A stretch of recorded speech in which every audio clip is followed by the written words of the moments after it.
I have with me now sexual health educator Kim Martyn. She's written a how-to book, so to speak, for teens and young people thinking of going all the way. That is the title of the book. She says there is a great gap in the literature on this topic, and we are doing a great disservice to youths by not giving them the straight goods. Please welcome Kim Martyn. Thank you. So, I thought there were all kinds of things out there, and they had sex education class, and, you know, parents are supposed to be so much more open, no? Well, I think parents find it easier to do easier job with young kids. Yes. So, you know, body parts, where do babies come from is getting easier. With teenagers, it's still a bit of a, like... Don't ask me. Well, don't ask me, and if I talk about this, maybe they're going to think I'm giving them the thumbs up and they're going to run out and do it. There's still that worry that parents have. Yes. Well, it's perfectly understandable because you want to protect your children from one being emotionally hurt, physically endangered, and they're not mature enough to handle it. Sure, we would like them to wait. Yes. And you say 16 is not before. Yeah, yeah. Definitely. So I think that's fair enough for a parent to say. Yeah. 16 or I'll lock you up. But in the meantime, I still think of 16-year-olds as being children. They are having sex all over the place. They are. And a lot of books are just abstinence-based. Just wait, just wait. And that's not helpful for someone who likes, you know, a guy or girl, and the book is for guys and girls. And, you know, they're at the point where they're thinking that this is something that they would like to figure out. So the just wait means that it just happens and then they're not protected. Yeah. So if you give them this book, it's pretty graphic, this book. Thank you. I think I'm a square. I really think I live in the past. And well, you know, you think about what your family, you know, shared with you. It was probably zero. Yeah. Yeah. So that's where we get our attitudes and stuff from. You know, and in the olden days, we used to marry very young. Yes. Like 16, 17. Indeed. And so that was sort of attended to, wasn't it? It was. And when you've got all that raging going on. Yes, there are huge number of years now between when someone physically matures sexually and when they're supposed to start having sex if they're waiting till they're married.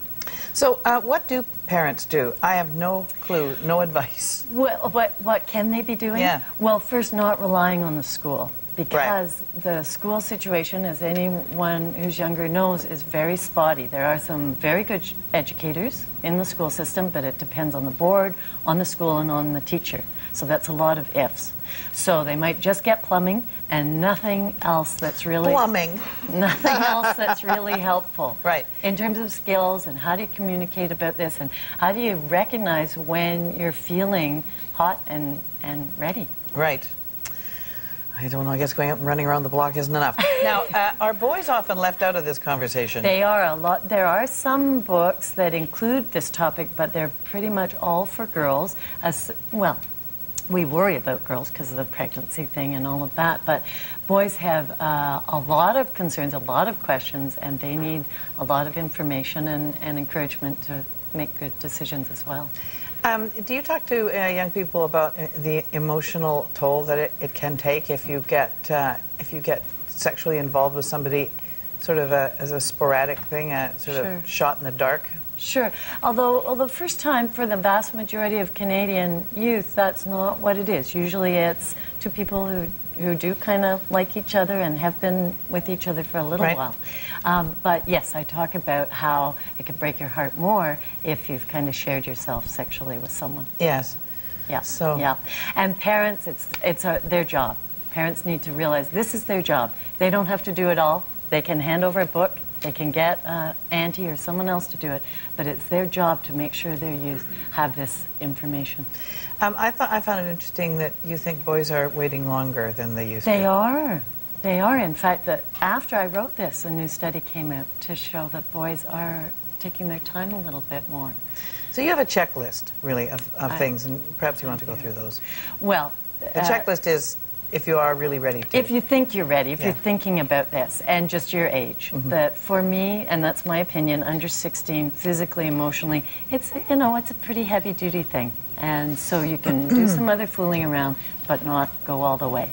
And how comfortable are you with the other person? Do you feel like they respect you? What are some things that have let you know that they led you to believe that they yes. respect you and that they're trustworthy. Do you know your own body? And particularly for females, we often aren't aware of how our bodies work. And do you know the protection stuff? Do you feel comfortable, two of you going and sitting down with a counselor or someone and talking about what the risks are and how to protect yourself as well as you can? Right. And if the answers are yes to most or all of those, then maybe you can get a room. I don't know. Well, the chances are your experience is going to be more positive. Okay. And that's what we want. If this is going to happen, we want it to be positive. To be good. Yes, and not hideous so that it could, color the rest of your life. Exactly, whether you're a guy or a girl. Is this in schools? I'm hoping it will be in school libraries and public libraries, and it's certainly at bookstores. So. Okay, it's published by Sumac Press. It's called All the Way. Yes. Sex for the First Time. So for more information, you can go to sumacpress.com. Thank you very much. Kim Martyn. I wish it had been a bit longer.